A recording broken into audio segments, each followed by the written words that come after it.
여러분 안녕하세요. 뭐든지 읽어주는 남자 모잉남입니다. 오늘도 빠르게 하루 동안 있었던 뉴스를 읽어드릴게요. 일본 무비자 여행이 가능해졌다는 소식이 있었습니다. 간단하게 모든 제약이 해제됐다고 보면 된다고 하는데요. 이로 인해 많은 사람들이 일본을 찾는 것으로 보이네요. 항공권 가격이 급격히 오르고 있고 숙소 예약도 수요가 폭발 중이라고 합니다. 더구나 엔화 가치 하락으로 일본 여행 비용이 줄어든 점도 한몫하고 있는 것으로 보입니다. 금감원장이 공매도 제도와 관련해 입장을 밝혔다고 하는데요. 제도를 보완하겠다는 것이라고 합니다. 공매도 주체들이 아닌 국민의 눈높이에서 바라보고 그에 맞춰서 제도를 개선해 나가겠다는 취지로 보이네요. 그리고 시장 질서 교란 행위에 대해서는 제재를 가할 것도 이야기했다고 합니다. 공시 정보 등을 확대하고 회계 정보의 신뢰성을 제고하는 데도 힘쓰고 있다고 하네요. 월스트리트의 투자자로 유명세를 떨쳤던 하워드 막스 회장이 현재 주식 채권 등의 가격은 금리 수준을 고려할 때 적정 수준으로 보인다며 지금 시장에 남아 앞으로 전진하는 것이 중요할 때라며 긍정적인 의견을 내놓았다고 합니다. 지난해에는 투자 자산을 너무 많이 사는 것이 실수였을 것이고 지금은 시장을 떠나는 것이 실수가 될 것이라고 이야기했다고 하네요. 카카오페이 손해보험이 금융안심보험이라는 상품을 첫 상품으로 출시했다고 합니다. 이 보험은 온라인 금융 범죄를 대비할 수 있는 단체 보험이라고 하는데요. 온라인 금융 사기나 온라인 직거래 사기 피해 등을 보장한다고 합니다. 금융감독원의 피해 환급금 결정 전에도 보험금을 신청하고 받을 수 있도록 시스템을 마련했다고 하네요. 연내에는 개인별로 계약할 수 있는 금융안심보험도 출시할 예정이라고 합니다. 이산화탄소가 부족해서 탄산음료, 맥주 등의 식음료 제조업계가 비상이라고 합니다. 탄산음료나 맥주를 만들 때 이산화탄소를 사용하는데요. 이산화탄소 수급이 어려워지면서 가격이 상승해서 제조업체들이 어려움을 겪고 있다고 하네요. 이유로는 러시아 우크라이나 전쟁 영향도 있다고 합니다. 이산화탄소는 비료를 만드는 과정에서 생성이 되는데요.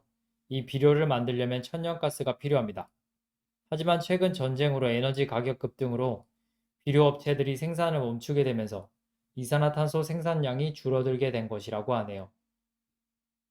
벨라루스 대통령이 러시아 푸틴 대통령과 합동군을 배치하는 데 합의했다는 뉴스가 있었습니다. 벨라루스에 대한 공격 가능성에 대응하기 위해서 지역 합동군을 구성하는 작업을 시작했다고 말했다고 하네요. 벨라루스 내에서도 반발 여론이 거세다고 하는데요. 벨라루스는 러시아와 끈끈한 관계를 유지하고 있는 것으로 잘 알려져 있습니다. 벨라루스가 참전하게 되면 우크라이나 북부 지역의 전세가 역전될 가능성도 있다고 하네요. 교육부가 학업 성취도 평가를 단계적으로 확대하는 방안을 발표했는데요. 이에 대해 전수평가인지 자율평가인지를 두고 혼선이 발생하고 있다고 합니다. 국가 수준 학업 성취도 평가는 새 정부에서도 전수 방식이 아닌 표집 방식으로 일부 표집 대상을 정해서 평가를 치를 예정인데요. 원하는 모든 학교가 참여할 수 있도록 하겠다는 발언이 나오면서 전수평가가 부활하는 것으로 해석된 것으로 보인다고 하네요. 교육부가 이번 기초학력 보장 종합계획에서 확대하겠다고 한 평가는 국가 수준 학업 성취도 평가가 아닌 맞춤형 학업 성취도 자율평가라고 합니다. 이 평가는 자율 방식이라고 하고요. 진단을 통해 피드백을 제공하는 방식의 평가가 될 것이라고 합니다. 고대 화성을 불모지로 만든 원인이 미생물에 있었다는 연구 결과가 발표되었습니다. 수십억 년 전의 화성은 지구와 별 차이가 없던 곳이었는데 미생물로 인해 변화가 생겼다는 것인데요. 수소를 마신 미생물이 화성을 지금과 같은 황폐한 행성으로 만들었을 가능성이 높다고 합니다. 미생물이 수소를 먹게 되면 이후 메탄을 뱉어낸다고 하는데요. 화성에서 수소가 줄어들고 메탄이 증가하게 되면서 메탄이 온난화 능력이 수소에 비해서 떨어지다 보니 이로 인해 화성이 차가워지기 시작했을 것이라고 하네요. 화성은 지구보다 태양과의 거리가 더 멀어서 이는 화성에 강추위가 닥치는 상황을 만들었을 것이라고 합니다.